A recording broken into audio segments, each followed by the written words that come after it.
Is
the mic on, Donna?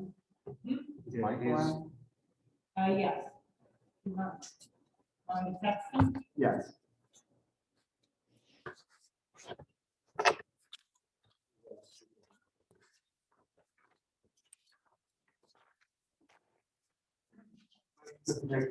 Oh, okay, great. Oh,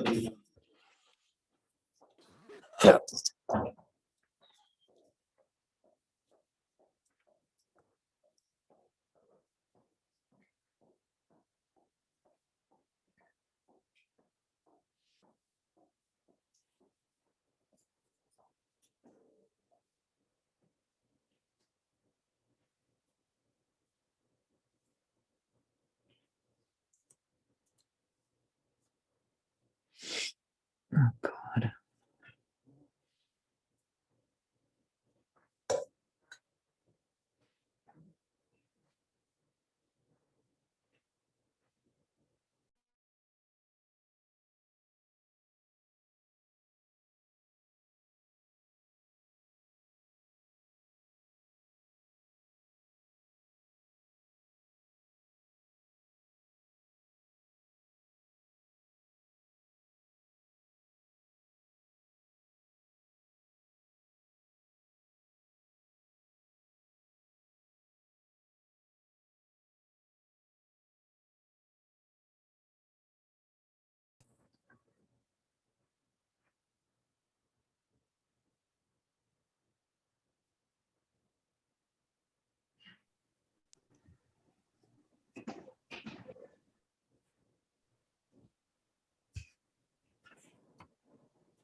Good evening, everybody, and welcome to our February 25th Board of Ed meeting.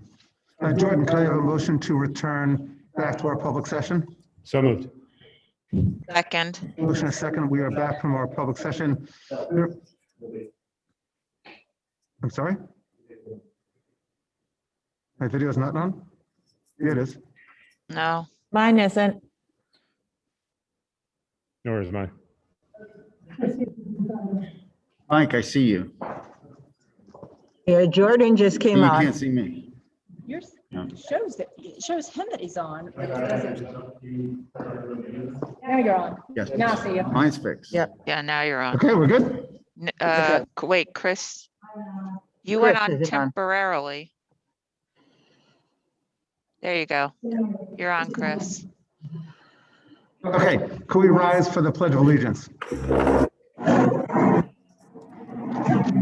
pledge allegiance to the flag of the United States of America and to the republic For which it for which it stands, stands, one nation, under God, indivisible, with liberty and justice for all.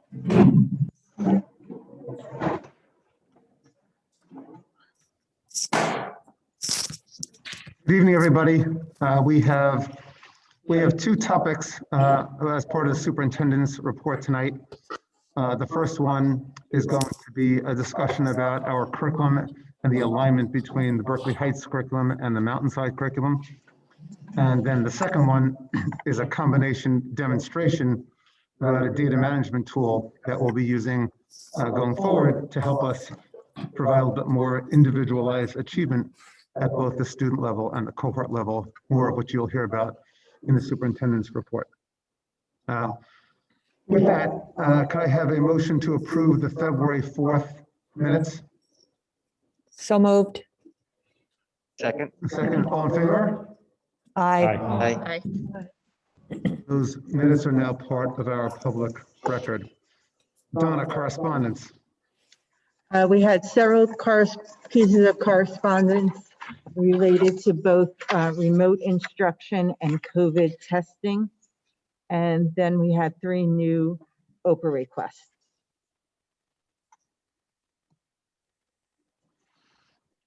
Okay, thank you.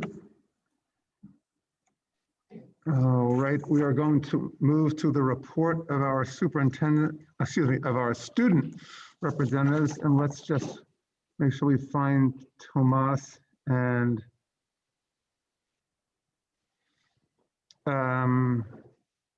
Mike Scarra. Can you promote both Tomas and Emily? On it now.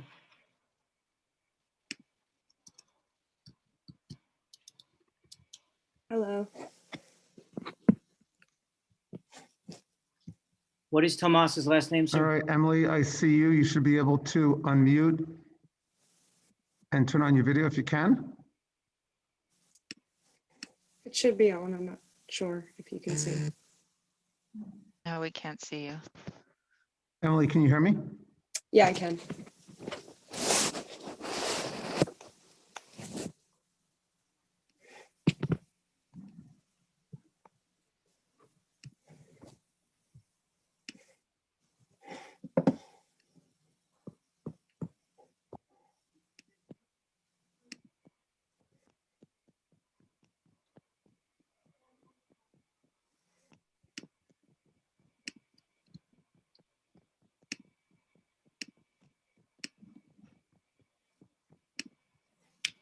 Emily Haynes, can you hear me? Yeah. If you can, we can't hear you. Oh, I know. I got it. All right, Emily, go ahead with your report. Perfect. So the athletic atmosphere of the moment gives everyone some happy news. The winter seasons are coming to a close and the 3rd season volleyball and wrestling will be starting this Monday. For current seasons, ice hockey has semifinals this Monday night, which will be live streamed. The boys basketball team is currently 10-3 with big wins and have their next home game Monday as well. Cheerleaders have been able to attend the basketball games to show off their halftime routines, which are also live streams. As well, they have been able to attend 3 virtual cheer competitions, which they will be sending their performances in for. Girls basketball was undefeated until tough rivals with New Providence, and they are coming up with a great new young team. The fencing team has 4 meets left and have one tonight at CMS. This is also live streamed on their YouTube channel. Looking forward to the spring season, it is planned to be as normal as possible. For the first month, it'll be all online until the start of April. A new rule was inducted where students can now do 2 sports at once. So as the track and lacrosse seasons overlap for late winter and early spring, athletes no longer have to worry about choosing between the 2. And lastly, there's now a new rule that allows 2 guardians per student for indoor home games. This gives hopes for all future of sports at GL and returning to normal. And also an honorable mention for Mr. Seeger, as tomorrow will be his last day. Trend and student ambassadors had a meeting today to honor him and all that he's done for the high school. Thank you. Emily, thank you very much. Tomas, Okay, hello. So despite the number of virtual days in recent weeks, students have learned to not only make the most out of their classes, but also their clubs. The Highlander Newspaper Club has especially accomplished a lot in the past few weeks.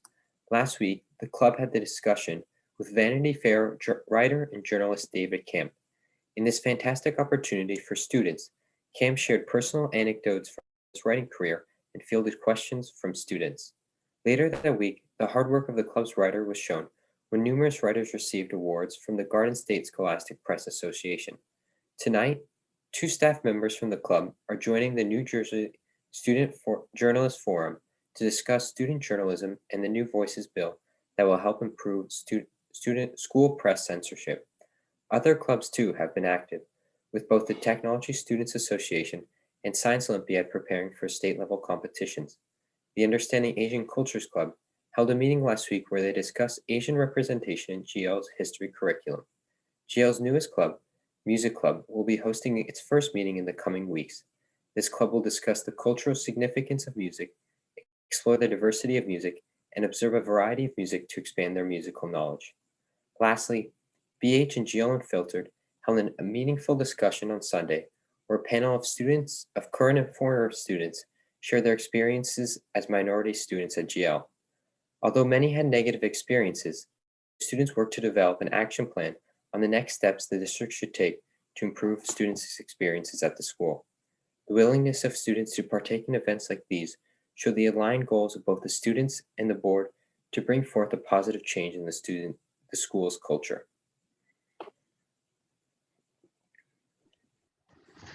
great, Tomas, thank you very much. Any questions from board members for either Tomas or Emily this evening? Go ahead, Joy. I know during the last meeting, you talked about the possibility of caps and gowns not being associated with gender, and you were going to start that conversation. Has there been any progress with that? They haven't brought it back up. We haven't had a student advisory meeting to discuss that further. It was just an idea implemented to see how the students felt about it. They haven't made any decisions regarding that. Okay. Nor do I think it'll be changed for this coming year because the cap and gowns are already ordered. Okay, thank you. Great. Any other questions for board members for either of our student reps? Great, Emily, Tomas, thank you very much. Moving forward, the report of the superintendent. Dr. Worley? Good evening, everyone. Last year, there were 4 inches of snow, and this year there's been at least over 35 inches. So then I'm hoping by our March Board of Education meeting, spring will be in the air and we will be finished with the snow. As a follow-up, at the December 21st board meeting, numerous people spoke to the Board of Education about experiences in our building that were not inclusive and accepting. As required by law, current students' concerns have to be investigated through the HIB process. If a student wishes to report an allegation, they may do so through the district anonymous reporting system. Former students and graduates were given the opportunity to file a complaint through our outside counsel. At this time, we have received no official reports to the outside counsel. We urge people to come forward to report anything about events that have made them feel uncomfortable. Former students can file a report at bhformerstudents@cgajlaw.com. Due to the lack of information, we will be closing this investigation soon. Moving forward to tonight, we will be making 2 very important presentations this evening. The first is the Linkit data and benchmarking system and warehousing system. Our current data system is woefully inadequate. It presents limited information to very few people. Linkit delivers broader and deeper data for every student, and most importantly, it puts it into the right hands into the teacher. With Linkit, teachers can look at years worth of academic data across all subject areas on their students and target areas of weakness and build remediation and differentiation strategies into their planning. Additionally, building administrators can also review the data, check for its implementation in lesson and assessment construction, and then more accurately evaluate the effectiveness of the instructor. I have used Linkit in the past, and think that it will be a tremendous tool for our teachers and administrators to improve student learning and achievement. The second presentation concerns our relationship with Mountainside. I cannot speak to past efforts of curriculum alignment and articulation, but I want to take this opportunity to state that Janet Walling, the superintendent of Mountainside, and I have had several discussions on the topic, and we are both committed to all students entering Governor Livingston with the same academic rigor and curricular experience. Working closely with Mountainside gives their students, who become our students, the greatest opportunity for success in high school. I am excited to build this partnership with our sending district. Finally, at the last meeting, we had a brief discussion about full-day kindergarten. There is still a lot of work to be done. The admin team is working on the proposal and will make a presentation to the Board of Education soon. Both the Board of Education and the administration are committed to fulfilling full-day kindergarten. It is now my pleasure to introduce Chad Marcus from Lincoln. All right. Hello, everyone. And thank you very much, Dr. Varley and Mr. President, fellow board members, and all members of the Berkeley Heights community. My name is Chad Marcus, and I am the Chief Academic Officer from Lincoln. And I really appreciate the opportunity to share our solution, and we are very enthusiastic about entering a partnership with Berkeley Heights. Before I get into the demo, I just want to confirm that everyone can hear and see me okay? Perfect, wonderful. Well, again, thank you so much. So just a little bit of context about Lincoln. So we are a New Jersey focused company. We're very much nationwide. We're based in Manhattan, but New Jersey is our largest concentration and real focus. We are proud to partner with about 250 New Jersey school districts in support of their assessment and data initiatives. So tonight, very briefly, I'd like to share with you some of the ways that we support New Jersey education by going over a few reports within a anonymized demo account. So our goal would be to take data that Berkeley Heights currently has, perhaps spread out across different platforms and spreadsheets throughout the district, and put it all in one place. So teachers and administrators can use this information to help students continue to succeed and make instructional decisions within the classroom, and add both efficiency and insight to the decisions that administrators are making that impact broader numbers of students. We'll do that to begin with by syncing with your PowerSchool student information system. So all of the rosters will update every single night to ensure everyone has access to the information that they need. And in terms of that access, what we want to do is ensure that regardless of a teacher's grade or subject matter, they're going to have comprehensive access to all of a student's historical data. So for example, if you're an 8th grade social studies teacher, certainly you'll be able to access your own 8th grade social studies data, but you'll also be able to access the 7th grade social studies and 6th grade social studies, as well as the world language, ELA, math, attendance, social emotional data, whatever information is going to help you to make decisions to support children. I'm going to dive into our platform here. Hopefully you can see my screen. If you can't, just let me know.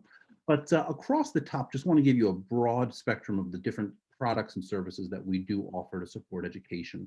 We'll spend most of our time in reporting today to show you how we can drill up and down into the platform.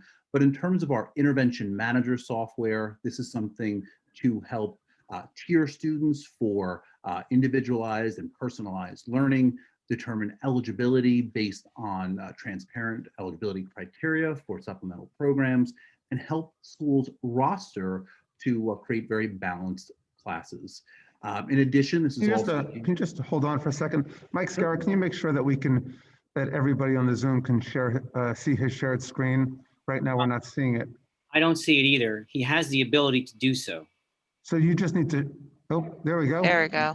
Very All good. right, now you're all set. I think I did that before I had the host access. My apologies. So as I was saying, reporting is where you can do just that, access a variety of online reports or intervention managers to support processes like RTI and the INRS process. But from an assessment standpoint, users, both teachers and administrators, have the ability to create tests across all grades and subjects. And those tests can be aligned to New Jersey student learning standards, as well as topics and skills, which make giving feedback to parents and students very straightforward. We also offer a variety of pre-made content in the form of New Jersey normed predictive benchmarks and item banks. And those tests can be taken certainly on old-fashioned bubble sheets, but certainly the great majority of our clientele are using our online test taker to administer tests both in school, but securely from home as well. But let me dive into the platform here and show you something a little bit more dynamic. So here on this screen, and again, everything you're seeing today is of course anonymized data. We'll be taking your privacy and security very, very seriously. But what you can see here is from a 7th grade teacher's perspective are the students in the class.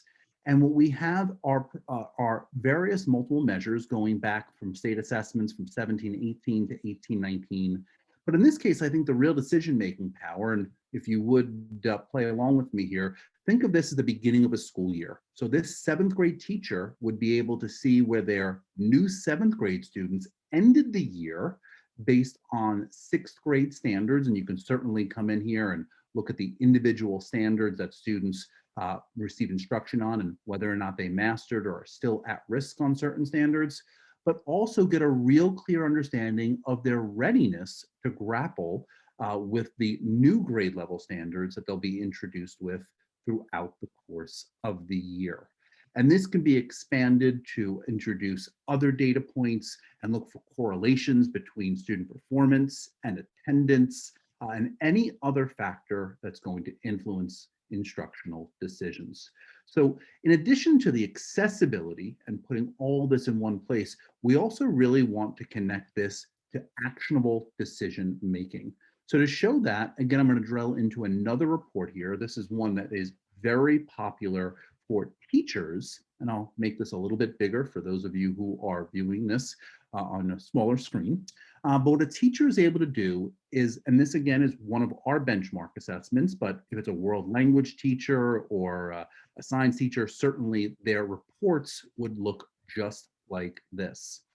And here a teacher can see the standards that were assessed on the assessment, a very clear description of what those standards are indeed measuring.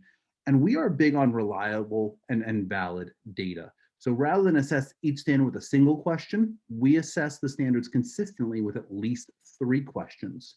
And we give teachers the ability to sort this, to look at what their lowest performing standard might be within their class and their highest performing standard. And one of the things that we really pride ourselves on at Linkit is that we are a team of educators. I personally was director of curriculum in North Brunswick for many years and used this product before joining the Linkit team 6 years ago.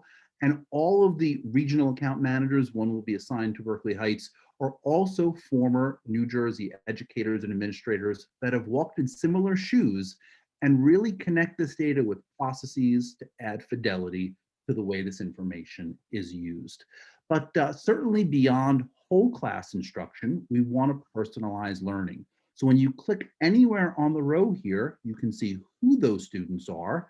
And you can look that even though this was the highest performing standard in the class, and certainly you do see students who answered, in this case, all 4 questions correctly or developing nicely answering 3, but you are still going to have students who are at risk.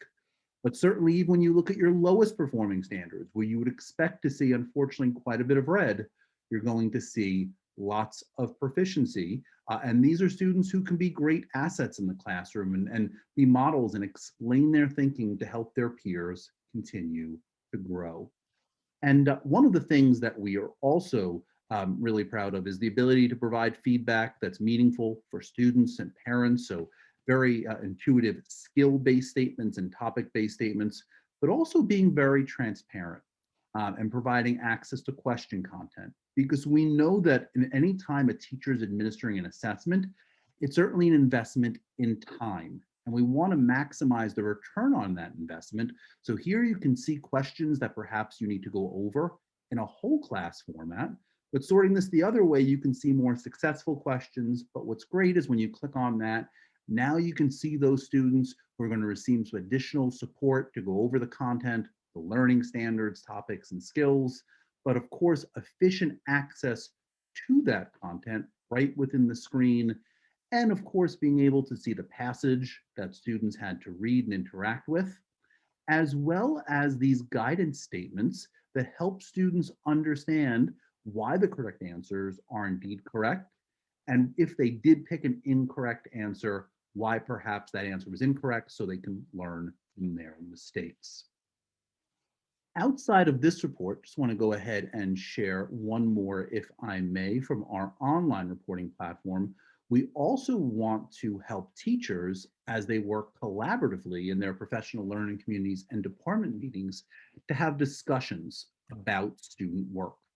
So this is our item analysis report, and it's exactly what it sounds like. It's an individual analysis of each test question, each item on the test. And here we're showing lower performing items highlighted in the orange and reddish colors versus more successful items in green colors. And if I were this teacher and I look at number 15 and see that this was a low performing item, but what really concerns me are 40% of the students in this class were on the same wrong page and had a common misconception and selected the wrong answer. So now working collaboratively with their colleagues, they can really think about what the root cause of those mistakes were and look to see if the students performed at similar low levels on standards and look at the correlation across different item types. And sometimes if you see a disconnection and students are doing well on a standard but poorly on an item, having conversations about the academic vocabulary, the item type that they're responding to, the overall rigor of the question are great ways for them to make more sense of that information. And there are certainly a variety of other reports that we do support to help auto group students for tiered instruction and differentiation, the ability to examine test item reliability, the correlation between different data points, and create custom graphs and tables to help tell the data story, perhaps at meetings like this, to explain how students are continuing to grow throughout the community. But certainly beyond reports, we also want to share with you today a quick glimpse of what it looks like to take a test on the Linkit platform. So this is just a quick screenshot, but in terms of our online testing platform, very secure. It constantly auto-saves student answers, so you're never going to lose any information should there be a power failure or a network outage. And it certainly is respectful of any accommodations that students might require as part of their individualized education plan. And it's also going to help acclimate students with some of the various test-taking tools they may see on other platforms.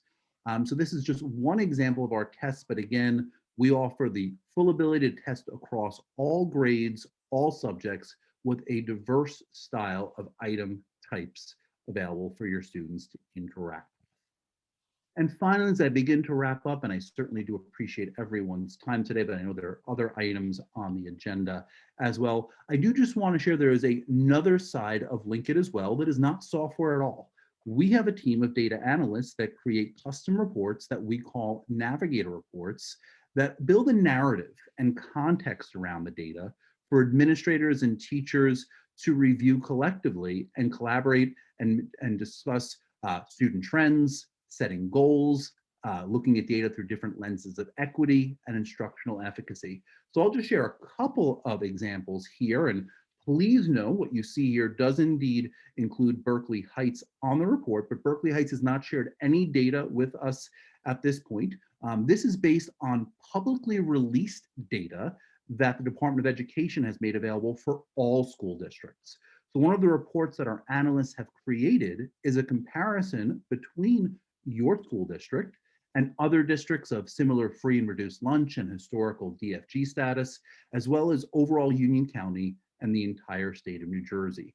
And this is a really powerful report, as this is a big indicator of students' readiness for college and career. This shows just how significantly higher Berkeley Heights is performing or enrolling rather students in an Algebra 1 program in the middle school grades. And as you can see here from both the table and the chart, certainly Berkeley Heights has a lot to be proud of in this regard.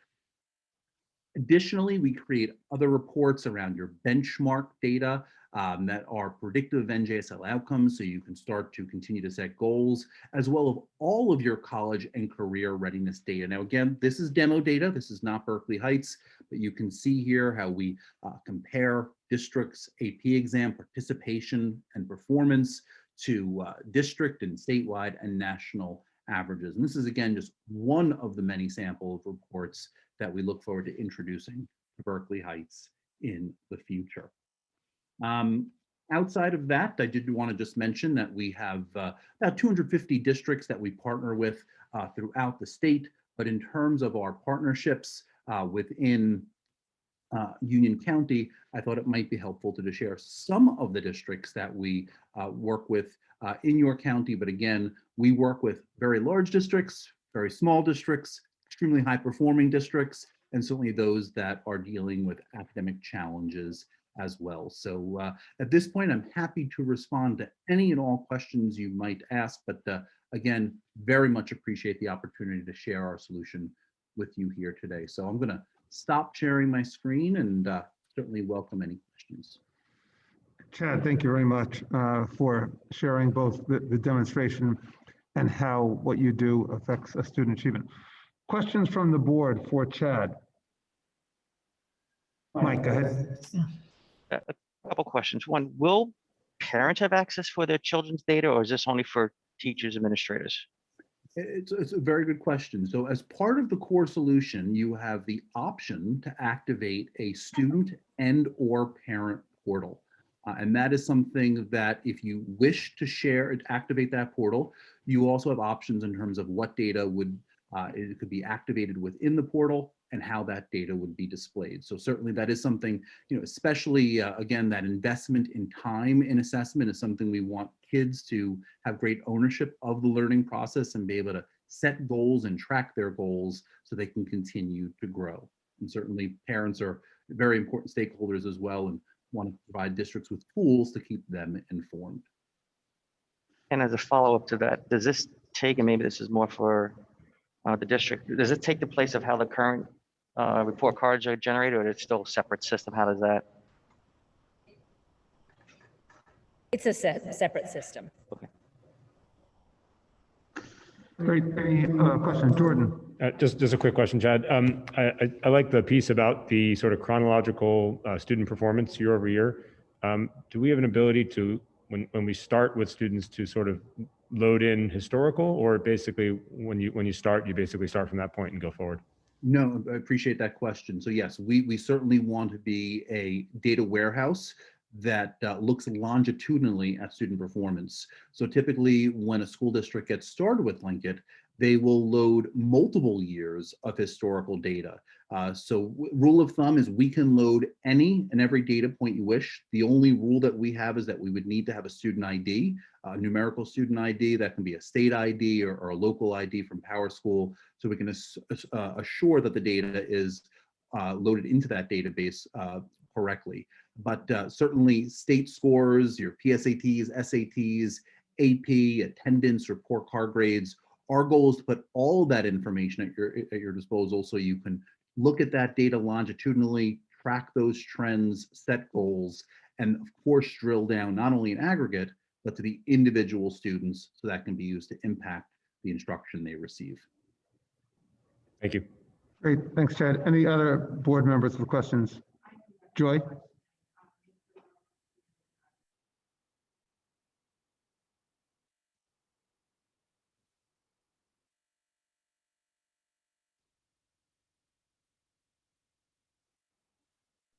Oh, you're back on mute now. You're good now.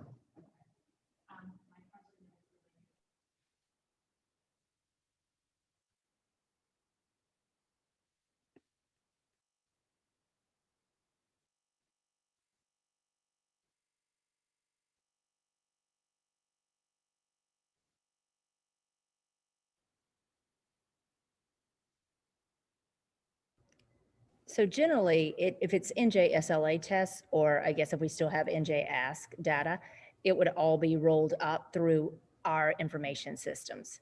the teachers wouldn't have to manually enter that information. Now, if we wanted to use it for our K-5 with the DRAs, we would have to have a data entry person put that information in there.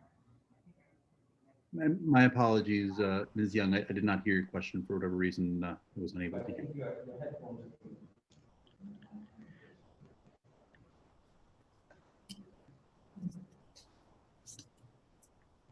I think we're good, Chad. Okay. Dr. Varley, I have a bit of a piggyback on Joy's question. What have we been using so far? Have we been using for all this information? So the information that we have is called Forecast 5 Analytics, and most of that information is public knowledge. So it doesn't really get down to the teachers except at the high school level. So what I was looking for is something K-12 that teachers have access to look at what Billy is doing in 8th grade. Well, what happened with Billy in 7th grade and what happened with Billy in 6th grade, so that we can target where the weakness is and then build upon that to make it a strength. Okay. Okay, I have a question. Hi, Chris. So essentially, Chad, this is a data warehouse where you're going to pull from our existing systems that store data. I think you said you could do it as frequently as daily, every evening. I thought and it sounds to me like a lot of your these reports are standardized, that have been created basically by your software team based upon your knowledge of education. And my question is, I know you were talking about the ability to customize. You have a team that can create custom reports if, say, our administrators or our department supervisors or our teachers wanted to do that. Do they have to go through your team, or is there a way for them, is there a report writer aspect of this software where, you know, a fairly tech savvy teacher or administrator could go in and cut and cull the data the way they want to see it? Or is it purely standardized? And that's part one of my question. And then Sure. part two of my question is, what does the training and what is the training part of this with our teachers look like in order to help them understand that these are all the fantastic standardized reports that are now available to them? And, you know, they may look at that and say, well, this is great, but we may want to see the data cut a different way. And how do we do that? Can they do that themselves, or do they have to go through your organization? I know that's a lot. No, two very good questions. I appreciate them both. First off, in terms of the online platform, the where you are able to really interact and as much as some of the reports might be standardized, they are very flexible and customizable in terms of the way you interact. So by standardized, you know, we have a report that you didn't see today called Student History that is designed to look at one student at a time and their whole academic data portfolio.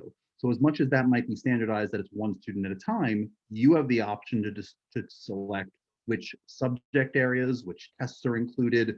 Do you want to show the standards? Do you want to compare those standards to the class, the school, and the district overall achievement? So certainly, you know, in other reports, you're able to sort and filter the data. You could look at what programmatic supports the student might receive, what race or gender the student might have, and disaggregate. So as much as they're standardized in terms of their potential use cases, they certainly are very customizable.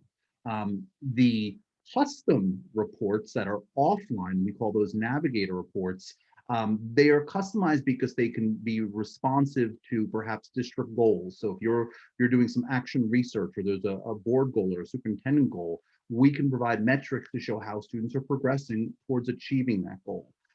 So they are customized based on your needs, but they are not dynamic in the way that you could interact with them. But, you know, and while a data savvy person, and I'm sure there are many in the district, could potentially recreate some of those reports, you most definitely have the ability to extract any old data that you might need. And should you have someone that would like to create their own tables and graphs offline, certainly we have many districts that do that. But you know, again, that the benefit of having a team of professional data analysts that are going to produce highly accurate and informative, professionally formatted custom reports that are presentation ready. There's many benefits to that. So those individuals can go on to lead with that data rather than spending time to mine for the data and create those reports. So I'm happy to answer part two, but I want to make sure that you're satisfied with my first answer. Chris, you're on mute. You're on mute. Sorry, I'm sorry. The bottom line is that this empowers our user community by pushing the data down to into the classroom. Whereas you're saying from a functional perspective, the prior, I don't know if it was a data warehouse or software we're using, did not have that functional capability. It did not. It did not give the data to the teachers, right? So I'm not. That's huge. Yes. Thank you. Thank you.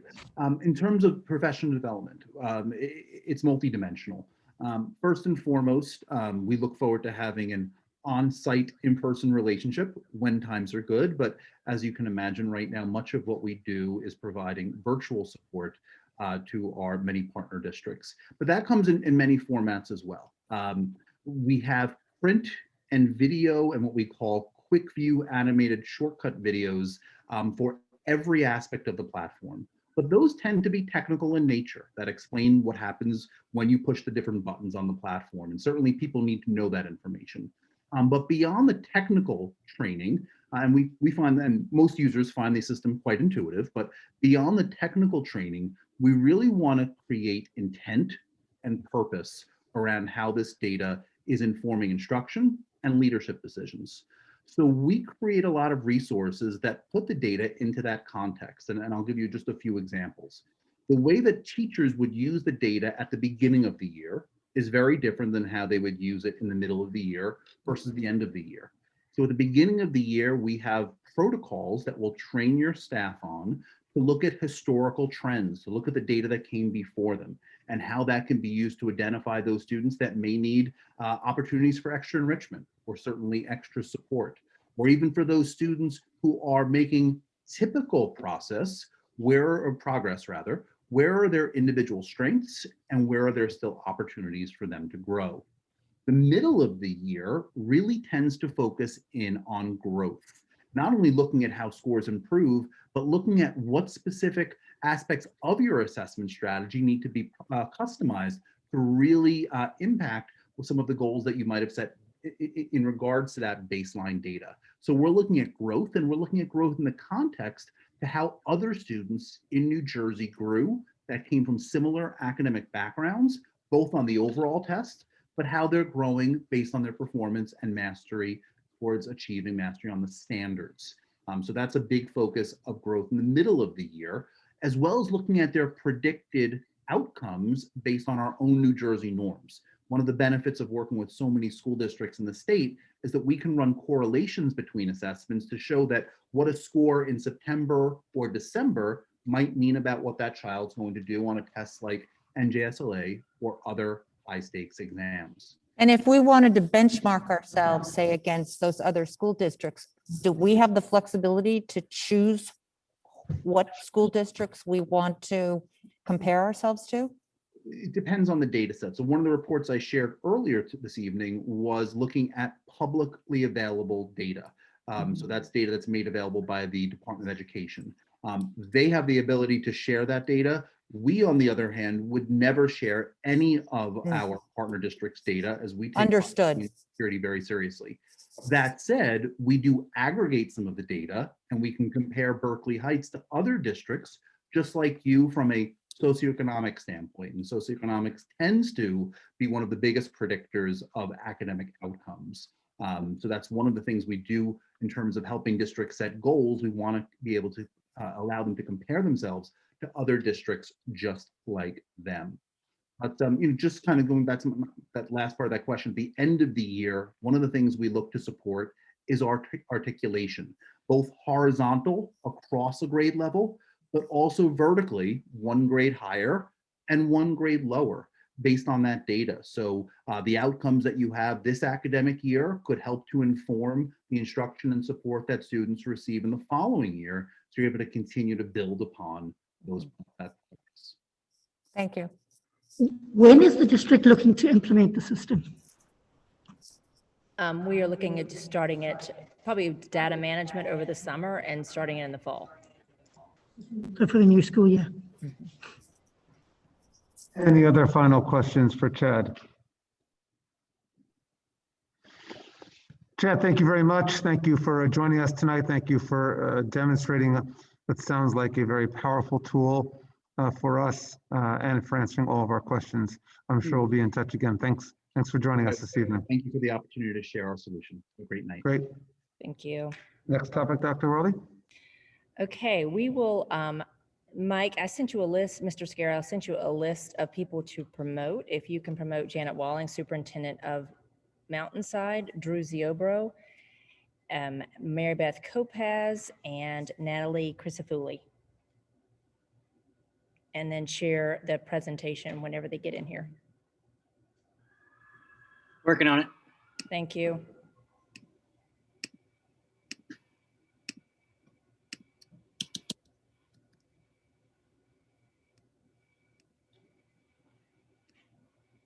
Well, they're coming. Janet Walling, welcome to the Berkeley Heights Board of Ed meeting. Thank you for joining us this evening.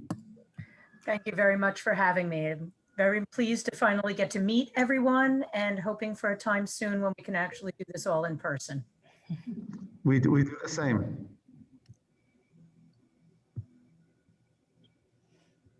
All right, I'm assuming, since I can't see everyone, that everyone has been promoted, so I'm going to get started. We have, since the beginning of July 1st, 2019, Ms. Walling and I have met several times to just discuss curriculum alignment and how we can partner as two districts who have the same goal. And our goal is to make sure that the students that come from Mountainside are similar with the students from Berkeley Heights. They have the same academic rigor and they are ready to get started in high school. Mike, can you switch screens, please? And that is basically, we want the same educational foundation. That's not our only goal, however. We can also share professional development from one district to the other. And we have been doing that, at least to my knowledge, since 2019, and I'm sure before. Next screen. And I'm going to turn it over to Drew and Natalie now. Good evening, everyone. My name is Natalie Crisafulli, and I am the K-8 math specialist for the Mountainside School District. First, I want to thank Dr. Varley, Mrs. Walling, Drew Ziobro, and Mary Beth Kopaz for their continued support in the collaboration between Berkeley Heights and Mountainside, and especially as we continue to work together to develop common goals and program alignment. Berkeley Heights and Mountainside have had a common math program in grades K-5 for several years. In order to support our program alignment, all elementary schools in both districts use the Houghton Mifflin Harcourt program called Go Math for grades K-5. This is a resource that supports the implementation of the mathematics curriculum. This year, our directors, supervisors, specialists, and coordinators from both districts strengthened our curriculum by modifying our common scope and sequence due to the hybrid learning models. In addition, common benchmark assessments are being utilized from Go Math. Currently, we are working together as a team to evaluate new math programs that will best support both districts. Our continued collaboration is taking place as we look to pilot new math resources for the 2021-2022 school year. Although we will continue to use the Go Math program in the coming year, each district will pilot these new programs and resources. We are very excited about the progress that we have made in grades 6 to 8 mathematics, which Drew will speak about next. We plan to leverage that work in K-5. This includes teacher collaboration, shared professional development, and curriculum revisions. I look forward to continuing our collaboration as our goal is to support student success. At this time, I would like to turn the presentation over to Drew Ziobro, Supervisor of Mathematics. Thank you, Natalie. Yep, Mike, if you could go to the next screen for us. Thank you so much. So in the past, I worked with the principal of Deerfield, Kim Richards, to coordinate the curriculum in grades 6 through 8. In 2018, I started working with Natalie, the math specialist over at Mountainside School District, and we started to collaborate and strengthen our programs by creating some shared professional development. 2 years, we started with a focus on the 6th grade curriculum with a team of teachers from both districts meeting and working collaboratively to review and revise the 6th grade curriculum. During that time, we started to look at both districts' professional development. We did some need surveys with teachers, and we started to develop plans for the 2019-2020 school year. Last year, we implemented a series of shared workshops. The math modeling workshop brought together teachers from both districts in grades 2, 4, and 6 through 12 for a series of 3 workshops focusing on helping students model and reason with mathematics. We also provided teachers in both districts with the ability to attend additional workshops based on some teacher identified needs, such as Desmos, math stations, and using spreadsheets in mathematics. For the current year's professional development, we collaborated with Dennis Shearnan to develop some asynchronous and synchronous PD sessions focusing on alternative ways to assess learning in this hybrid environment and providing students with individualized feedback. This year marks when both districts have transitioned to Algebra 1 for all 8th grade students. Moving forward, we are focusing on the 7th grade curriculum revisions and along with Algebra 1.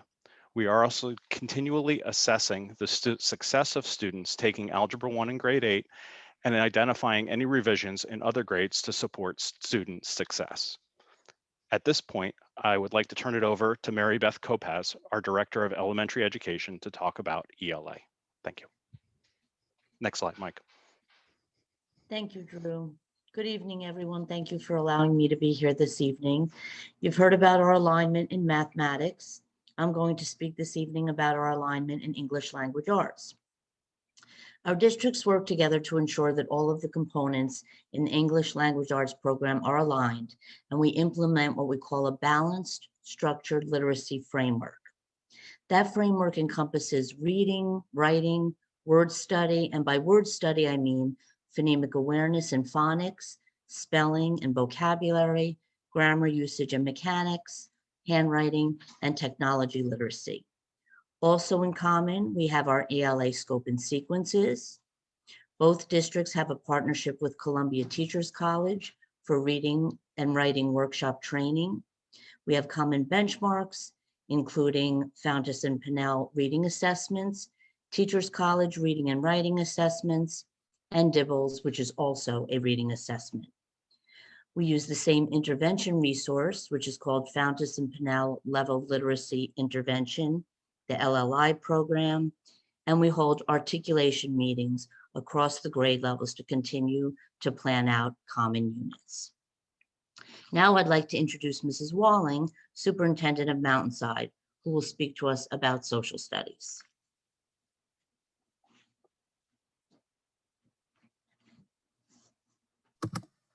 Helps if I remember to unmute. Good evening, everyone, and thank you again for the opportunity to present with you this evening. Social studies is coming a little bit newer to our collaboration, and it is building on the strength of the previous math and the language arts aspects of our alignment.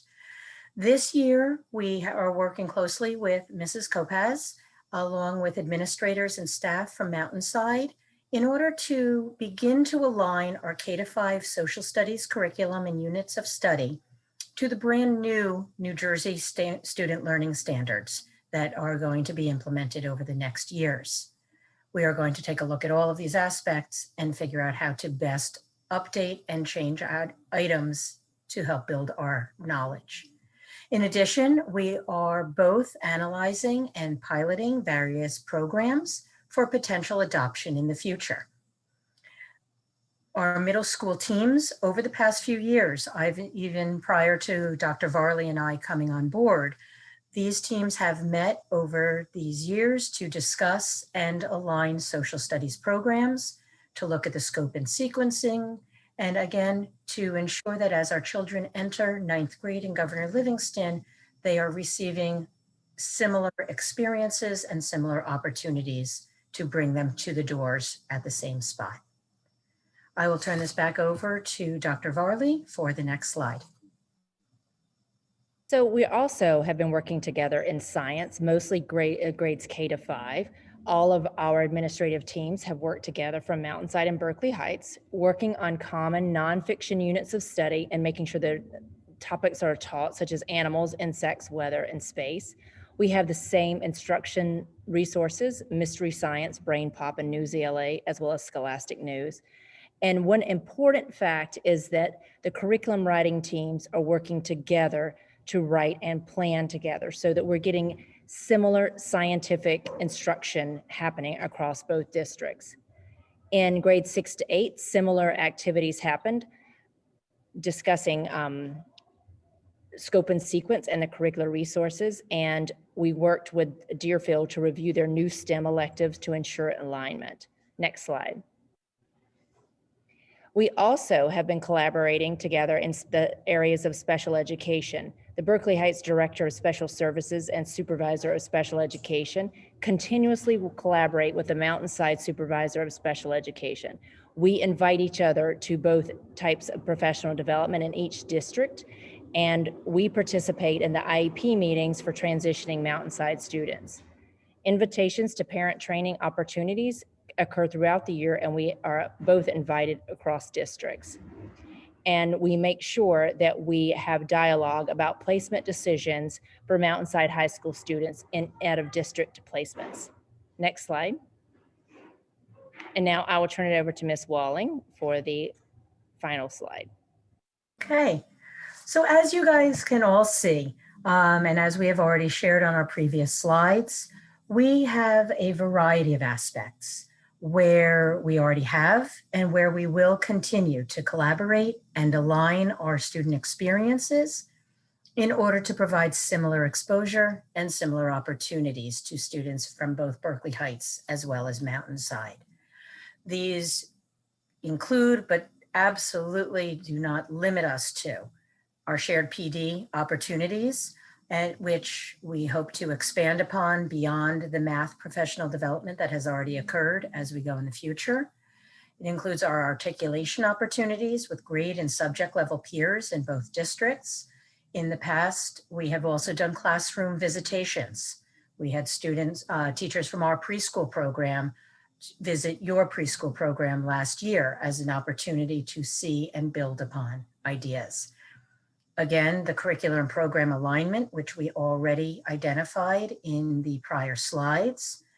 The unpacking of those new social studies standards, as we talked about, because this will realign a lot of our programming moving forward. Full day kindergarten in Berkeley Heights that will provide an opportunity similar, and we will again have opportunities for staff to learn from each other. And an additional aspect is the exploration of additional middle school sports shared experiences. We, this year, in years past, we do share wrestling as a combined program. And prior to the onset of our limitations due to pandemic, our athletic directors had begun conversations about the idea of middle school volleyball. So there's a lot of opportunities where our students' strengths can work together. And we really look forward to the continuation of these bonds and strengthening on both sides with both districts. Thank you very much, Ms. Walling. And I think the next slide is questions. So I will open it up to questions from the board. Anybody have questions for Chris? Very nice to meet you, Janet. Welcome. I think this is the first time, certainly since I've been on the board, we've had a collaborative presentation like this, and I can tell you it makes me very, very happy. For those of you who remember Jeannie Parker, Jordan, she predated you 2 reps ago. This was a real point of passion to Jean and myself, because I think institutionalizing this kind of collaboration is, which is clear you've done, is critical and in the best interests of our kids to share best practices and make sure we're all singing off the same song sheet when we hit 9th grade. So that's my comment, and I thank you for this. This is terrific. My question is, how often do you meet and compare notes and physically, either via Zoom or whatever, get together to, update your collaborations, during the year? What does that look like? So I can let Mary Beth and Drew talk about, and Natalie talk about that, because Jan and I probably talk daily. So Great. I'm not sure we're a good indicator. Especially with the weather, just saying. Yes. I can jump in. I can speak to, well, first of all, I have to compliment Drew and Natalie, and I've done this before, but I'll do it again. They were two of the first people to reach out to me when I was hired in August.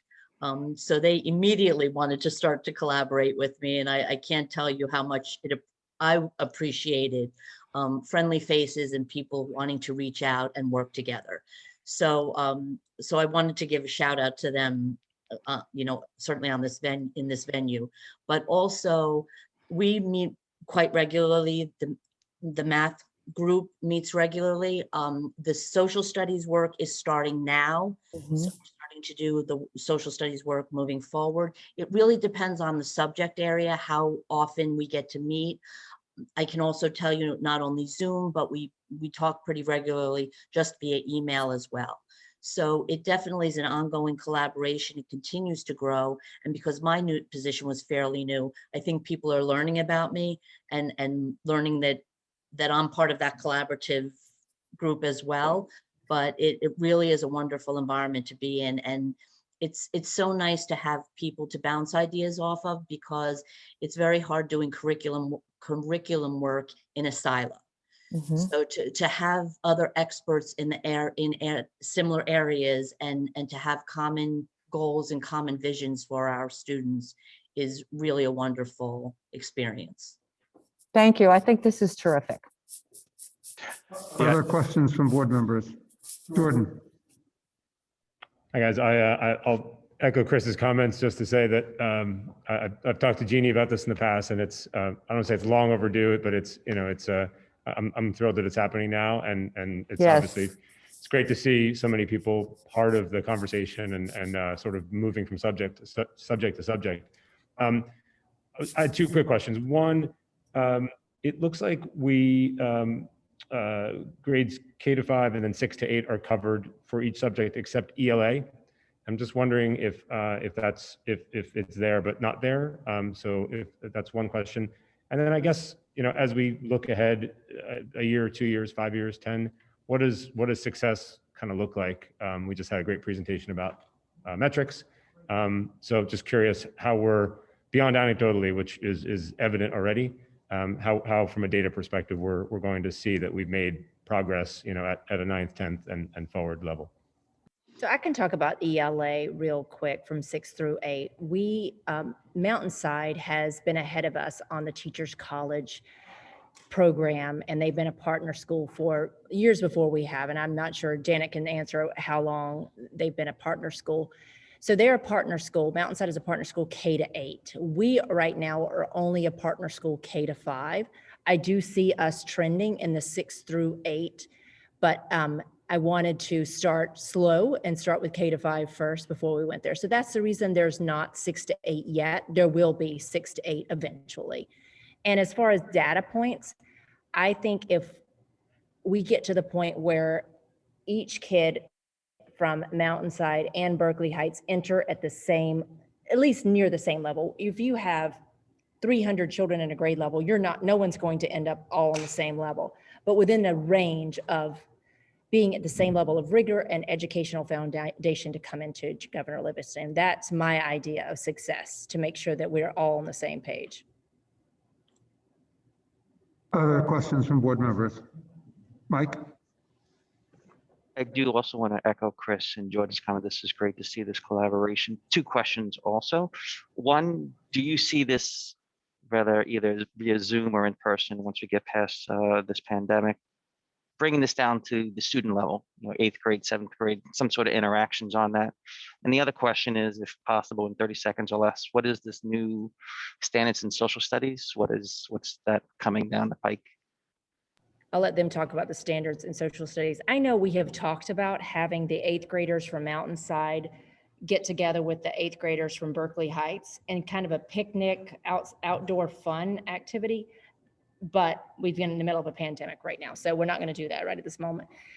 Mary Beth, do you want to address the standards from social studies? I'm happy to.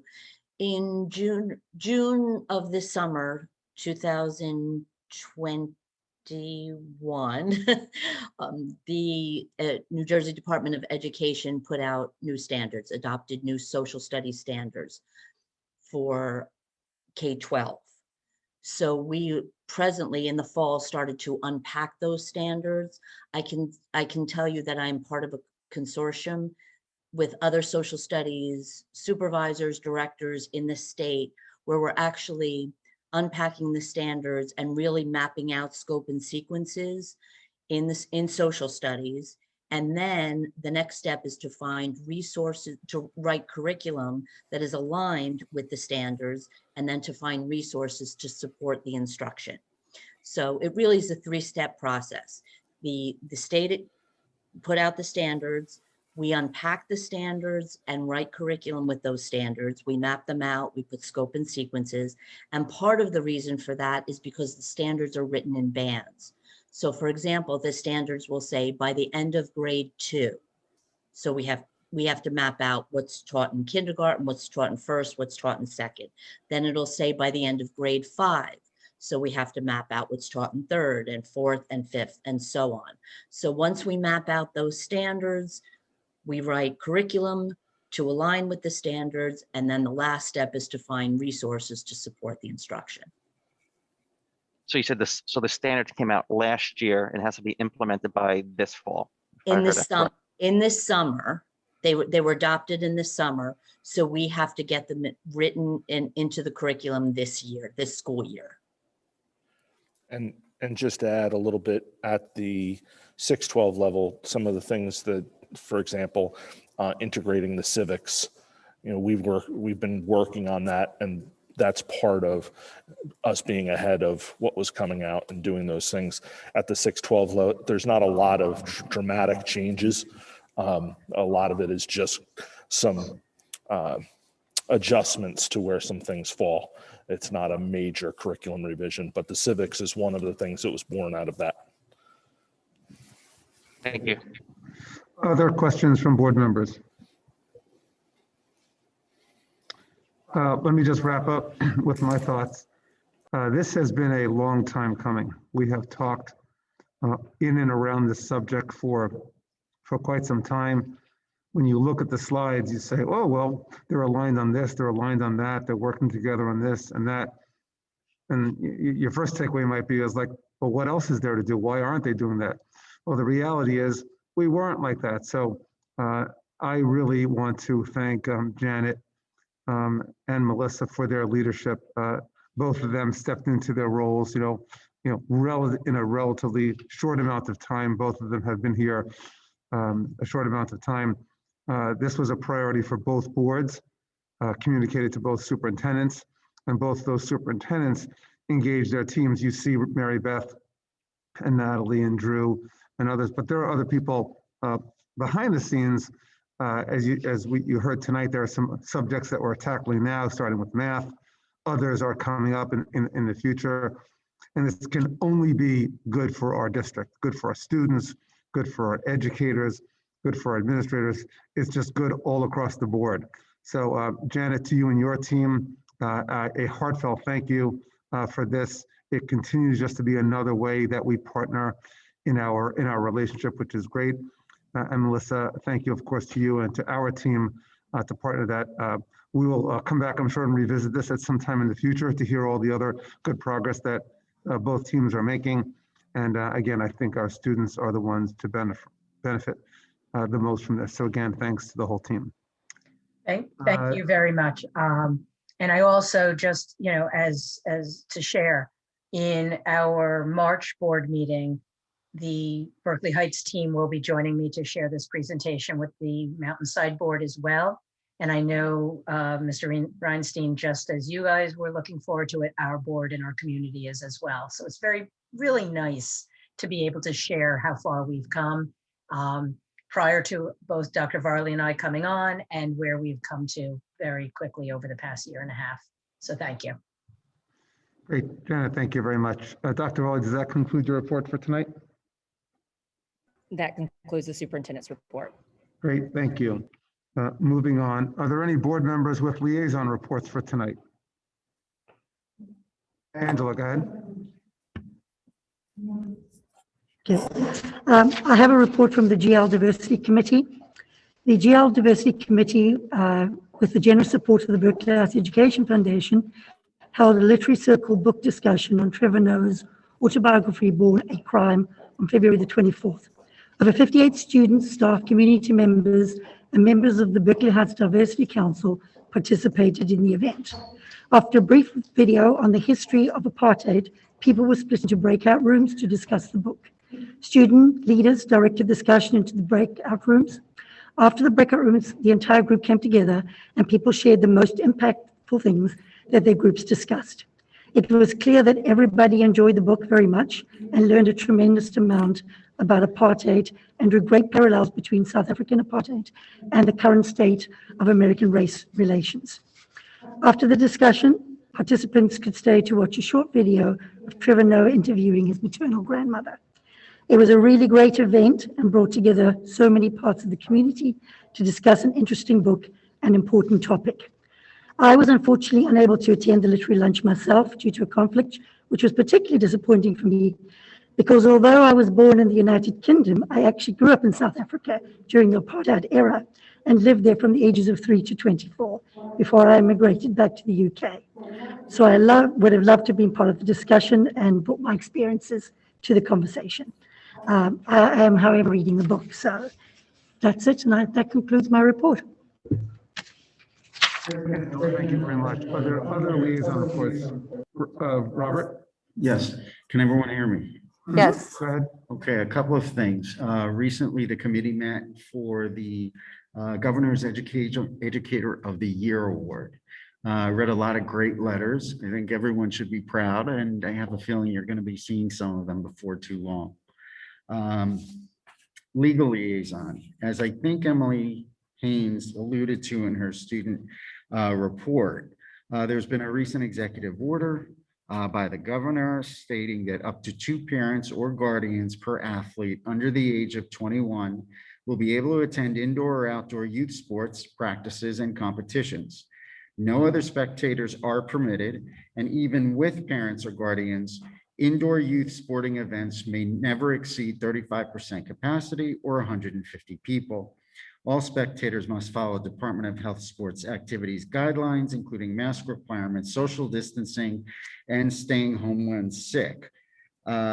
School districts will retain the ability to impose stricter guidelines and not allow spectators, and also have the discretion on whether and when to implement this policy.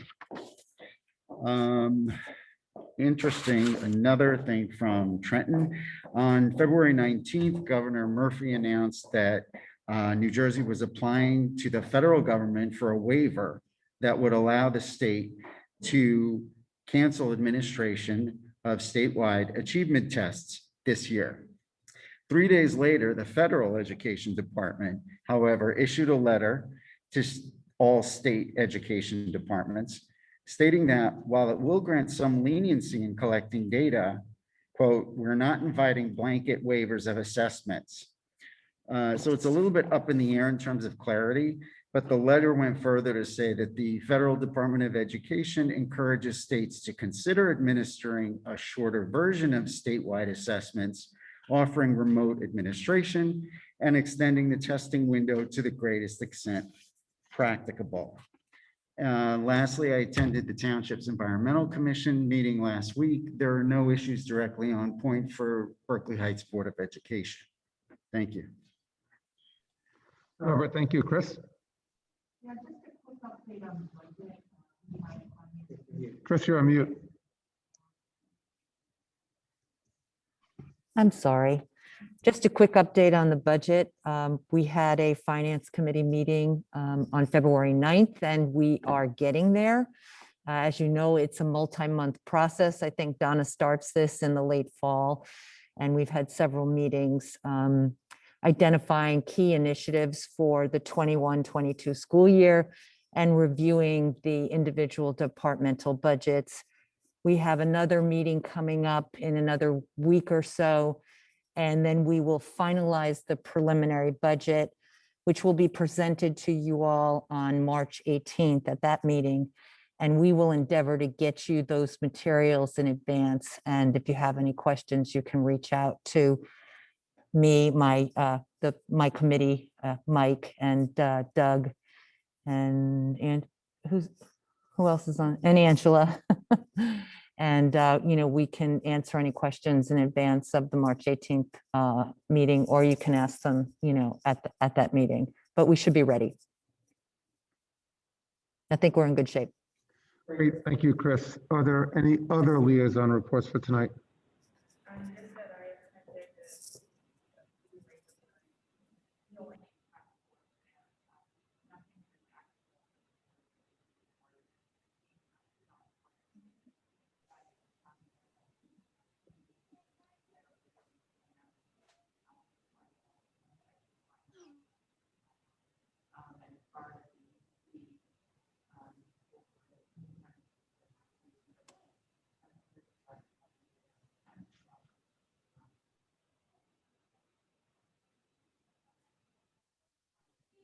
Great, thank you, Joy. Any other final liaison reports?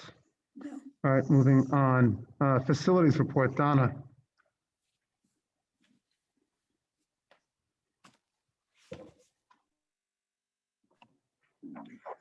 With the help of our architects, we recently submitted a local government energy audit application.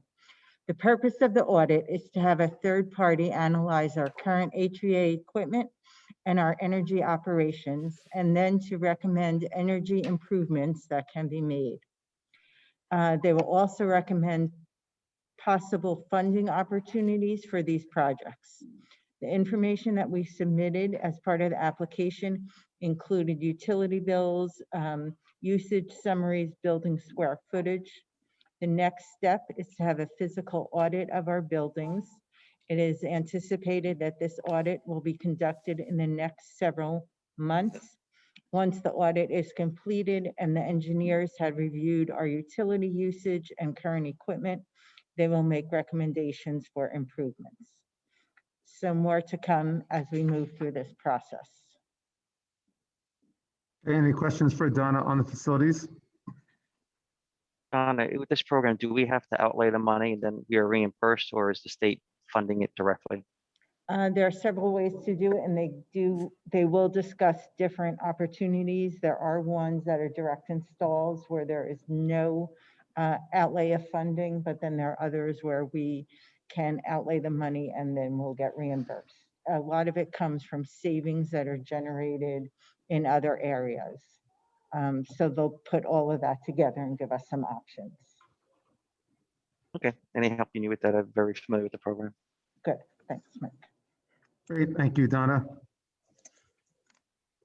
We will now move to the citizens hearing portion of the meeting this evening.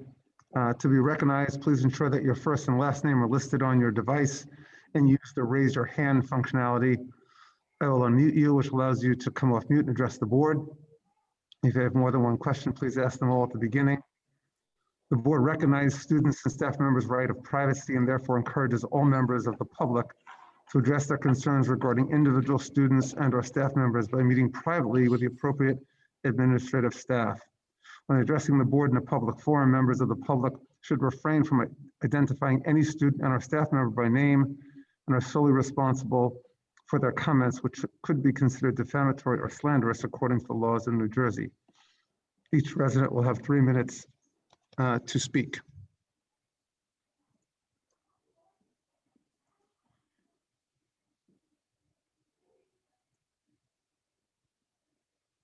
With that, I will open up the citizens hearing for anybody who wants to raise their hand and address the board.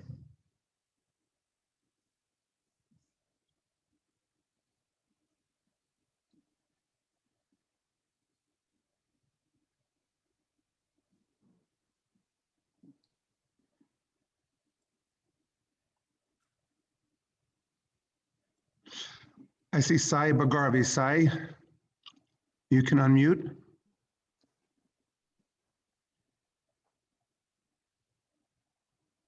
Oh, Sai's hand went down. Next I see is Tom Forger.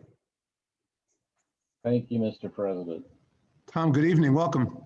I have a few questions about the new position of Director of Special Projects. First, what is the salary range for this position? Okay, I'm sorry, you said you had a couple of questions, Tom? Well, that's one, yeah, but before I go on, I'd like to get that number, the salary range, and then I'll give you the rest of it. Dr. Rowley, do you want to answer that question? There is no salary attached to that position. What? It would be attached to someone else's job description. There's no salary. No salary. But how, this is a new position, right? It is a new position that would be attached to a current position, a current title. It would go under a current position's job description. Okay, but there's an actual new person to fill the job, right? It would be one of our existing employees. Tom, think of it as additional responsibilities for a current employee. Ah, well, that considerably changes what I was going to say. My basic point was it seemed to be a duplication of duties of existing staff, such as the superintendent. For example, number 8 says stays informed about legislation, regulations, and policies that impact diversity, equity, and inclusion. And number 11 says facilitates the district diversity committee for the superintendent. There's also overlap with the high school principal duties, such as facilitates the GLHS diversity committee, and number 18, which develops and monitors a budget related to diversity, equity, and inclusion programs. All of those I thought could be done by the superintendent in collaboration with the building principals. I'm pretty sure the duties of the person overlap with existing staff duties, and our existing staff can carry them out. So what you're telling me is it's not actually a new person, it's just going to be duties spread around with existing staff. Is that right? That's correct. That's correct. Okay, so my heart is overjoyed. Can I ask a question about the presentation from Lincoln, the guy from Lincoln? You can. I don't know if he's still here, but ask your question if we can answer it. If we can, All right. we can certainly get back to you. First of all, this is something I'm delighted to see you're doing something like this. I did have a little concern, some concern about the privacy of the records. I couldn't tell where the data was kept and who had access to it. So maybe you want to ask him just how secure is their system? What are the security provisions? Things like that, because these are student records. Are they off-site or are they kept with you?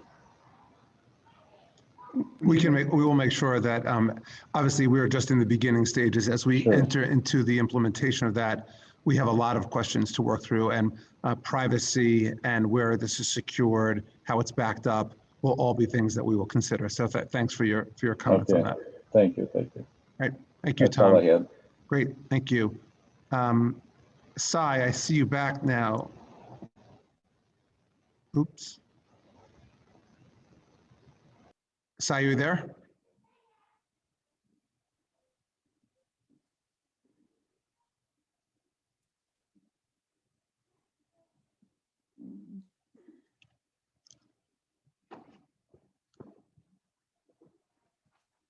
You should be able to unmute, Sai.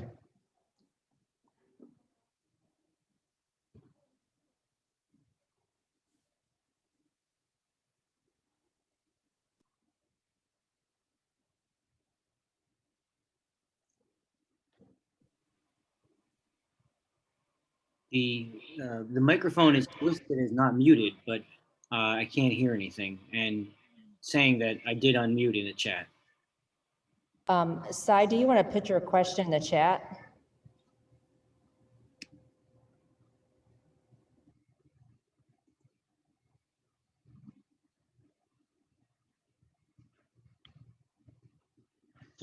I'm sorry, Sai, that we can't hear you. It looks like you should be able to speak and for us to hear you, but for whatever reason, we can't hear you.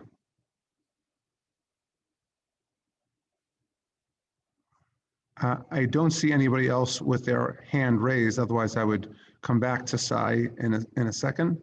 And as soon as I said that, I stand corrected.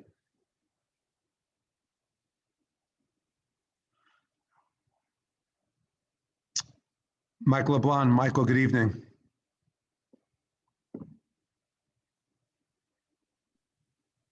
Good evening. I just have a couple items.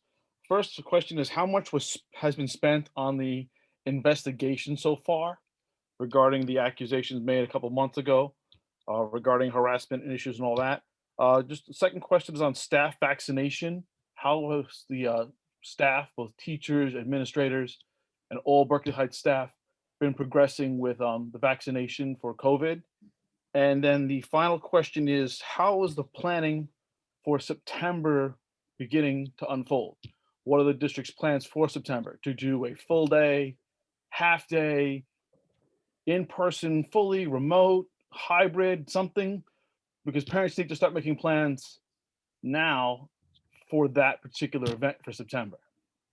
Great, 3 questions. Dr. Well, you want to take one at a time? So as far as the investigation, I don't think I have a number, and Donna doesn't either. So I can email you once I find that out. Is he still here? And I can email you once I find that information out. And the second question was, I remember the third one, The second one was on staff vaccinations. staff vaccinations. I'm not sure if you've listened to the governor, but he has pushed back vaccinations for educators. I was on a meeting Wednesday when they said that they thought educators would be next in line, which would probably mean April for vaccinations. I do know that some of my staff has been vaccinated, but I don't have quite the total of them all. And then for the last one, my hope is that we are back in school full day before the end of this year. I know it's a high hope and a high goal, but I do have that. I am aiming for that, and we will see how it turns out. As far as next year's concerned, we never thought the pandemic was going to last this long, but my goal is to start off September in person, in school, ready to go. Great, Dr. Raleigh, thank you very much. Michael, thank you for your questions. Sai, I'm going to come back to you one more time and see if we can get you back this last time. Yeah. Hi. We got you. Sai, good evening. Welcome. Yeah, good evening. Sorry about that. Looks No like I worries. need to get a new laptop. My microphone, I kept unmuting and I was talking and I think the microphone wasn't working.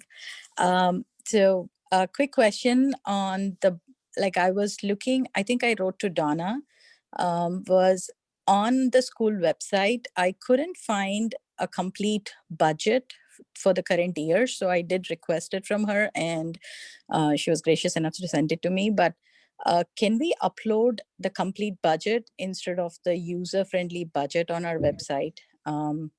So we can, review it, especially with this year and then the new budget meeting coming along.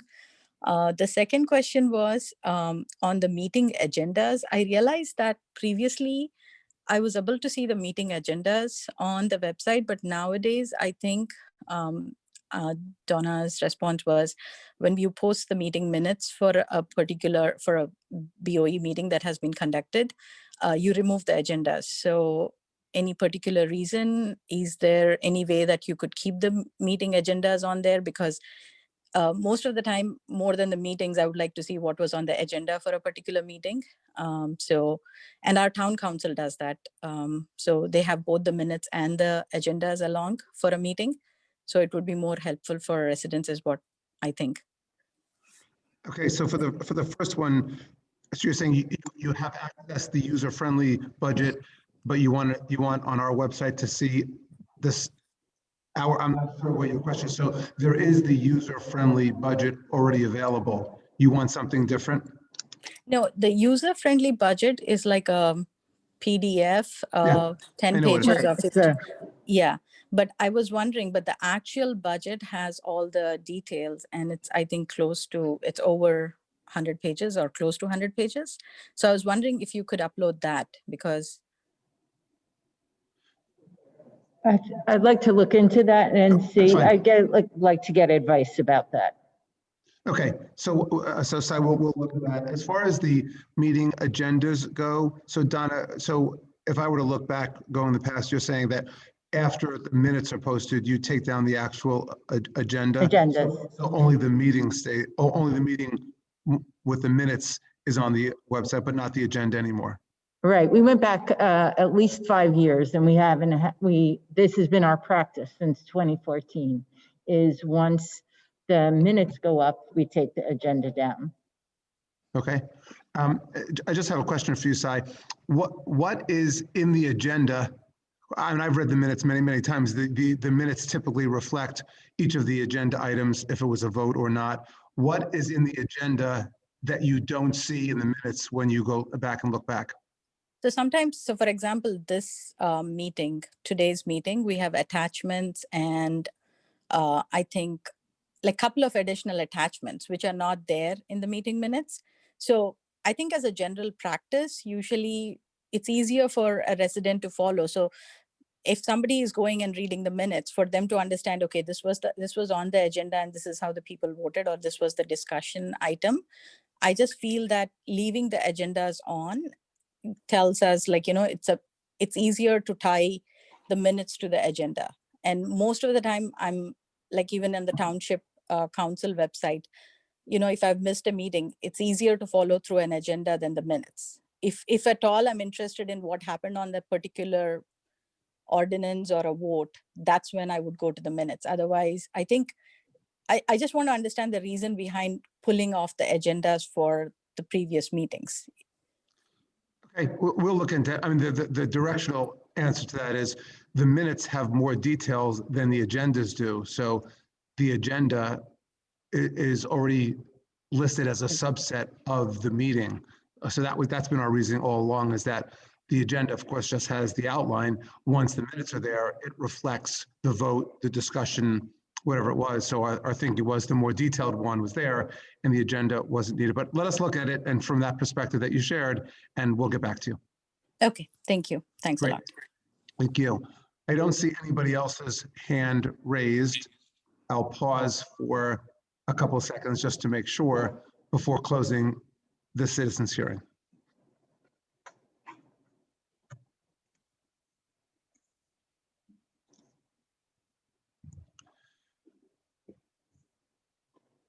Seeing nobody else, I will close the citizens hearing and continue with the rest of the agenda. Moving forward with administration.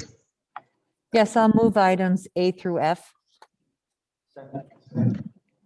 Motion and a second. Any discussion? Yes. Robert?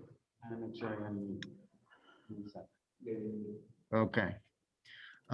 There are a couple of policies on the agenda item. I'm sorry, I'm pulling it back up. There's one regarding student communications between students and teaching staff, and another one is communications between support staff and students. I think there's a gap I would be best to fill, and that would be paraprofessionals. Oftentimes, those for other people who may not know, sometimes we call them teachers' aides, or you may know them by that name.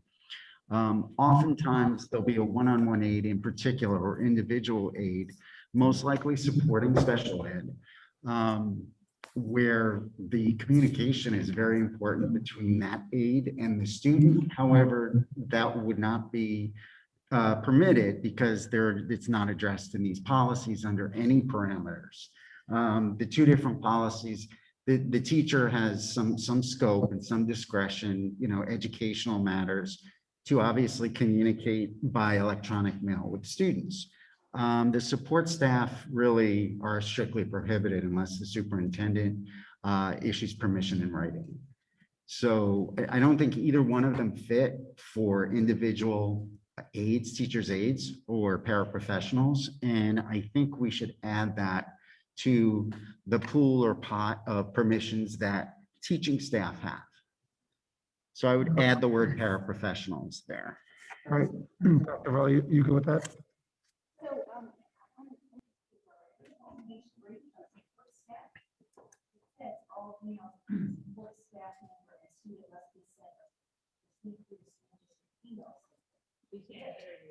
We can't hear you. Oh, sorry. If you look through on page 3 of 5 of support staff, it says under number 1, all emails between a support staff member and a student must be sent or received. So they do have the ability to email the students. It just has to go through our email system. I would have to check back on it again. I Okay. can't pull that up at the moment. Okay. But you're considering support staff, because there was also some discussion, is support staff custodians perhaps, or secretaries or admins? Or is paraprofessionals going to be within support staff?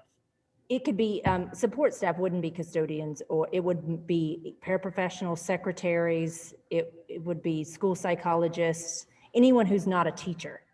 Anyone who's not a It was teacher? it was a classroom support person or school building support. So they would fall, paraprofessionals would fall under support staff. And the support staff, and I'm sorry, I can't pull it up at the moment. Support staff isn't restrictive in terms of needing your written permission. No, it's number 1 on page 3 says it just has to be through our email system. Okay, I'll look at it again.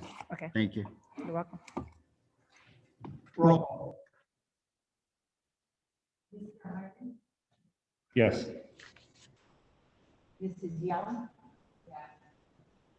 Mr. Chinchuli? Yes. Mr. DeQuila? Yes. Mrs. Penna? Yes. Yes.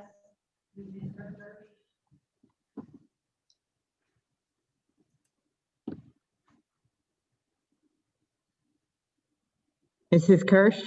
Yes. Mr. Reinstein? That's 15, education. Yes, I move education's items A and B. Second. Motion second, any discussion? Roll call. Mr. Hyman? Yes. Mrs. Young? Mr. Chinchuli? Yes. Mr. DeQuila? Yes. Mrs. Penna? Yes. Ms. Riley? Mrs. Kirsch? Yes. Mr. Reinstein? Yes. 16, personnel. Yes, I move personnel items A through M. Motion a second, any discussion? Roll call. Mr. Hyman? Yes on items A through F. Mrs. Young? Mr. Chinchuli? Yes. Mr. DeQuila? Yes. Mrs. Penna? Yes. Ms. Riley? Mrs. Kirsch? Yes. Mr. Reinstein? Yes. 17, business. Motion a second, any discussion? Roll call. Mr. Hyman? Yes. Mrs. Young? Mr. Chinchuli? Mr. DeQuila? Yes. Mrs. Penna? Yes. Ms. Riley? Mrs. Kirsch? Yes. Mr. Reinstein? Yes. Item 18, finance.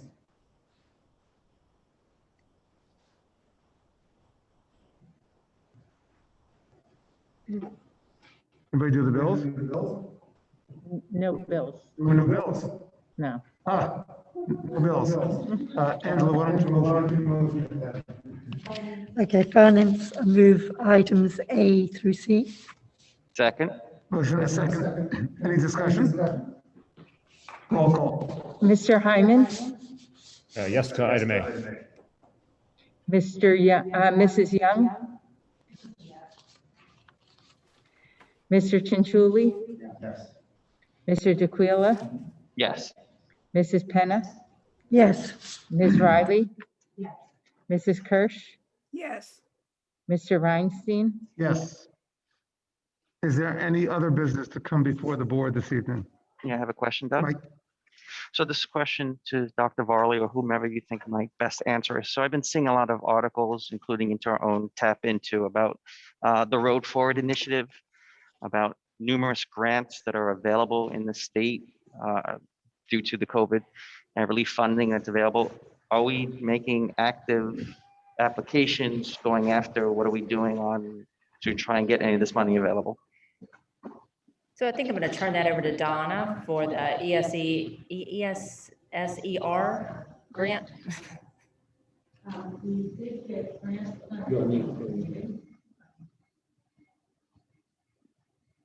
We just recently received notification that we got money from the second CARES grants. We got approximately $270,000 for regular district spending that earmarked for anything specific. And then we got two allocations, one for $45,000 for learning acceleration and $25,000 for mental health and wellness initiatives. This money can go back to expenses from March of 2020, and the time period is through October of 2023. So that is the one grant that we have become eligible for. Okay, so this is also, as it says, it's almost looks like a round two that this is coming out. Yes. Okay. We had the first CARES grant, which we probably spent 85% of it so far. And then this is a second version or the second edition of the CARES grants. Okay, thank you. Doug, I have a quick question. Very quick. What happened to the Safe Routes to School grant? Do we have any updates on that? I know that we have been working towards it. I think things might have slowed down because of the pandemic. Yeah, they, I have talked to Gene Kingsley, who's coordinating with us on the town council, and they're passing on this year. So the cycle changed due to the pandemic. So typically in the spring is the time that they had done that. But my understanding is that there's no granting this spring. And it's a little unclear what their new cycle will be. But we are still doing all the activities that we have been doing to qualify for our different statuses with the schools and with the walking and with biking and all the things that we are still doing to qualify. It's just a little unclear when we're going to have to submit for that grant. But we are following up with the state, and when they do allow for the submissions, we absolutely will be right there with our application. Any other business before the board? Yeah, I have a question. So at the last meeting, we had a presentation on diversity, equity, and inclusion. We had a consultant speak. I believe we authorized. Yes, we did. We authorized we did that expenditure. And I've just, just roughly, I wanted to know, has that work begun? And if not, when will it begin?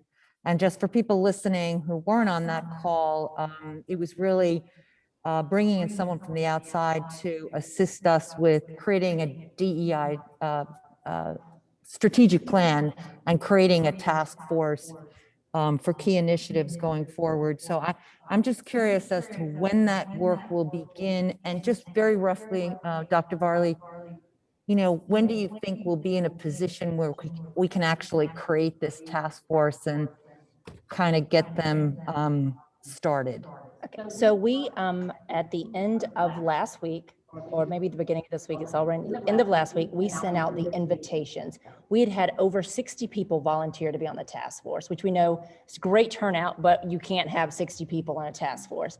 So we went through and made some decisions on 14 individuals, and we sent invitations last Friday. By Monday, every single person had accepted. And our first meeting is March 9th from 7 to 9. So we are moving forward. Okay. The policy 4283, page 2 at the very bottom. Oop. Okay, I'm sorry. I don't know if everyone could hear me. The bottom of page 2 of 5 on policy 4283. The following acceptable protocols for all electronic communications between a support staff member who has been approved by the superintendent or designee to have electronic communications. And then we get to the part you referred to about it's got to be through the school system.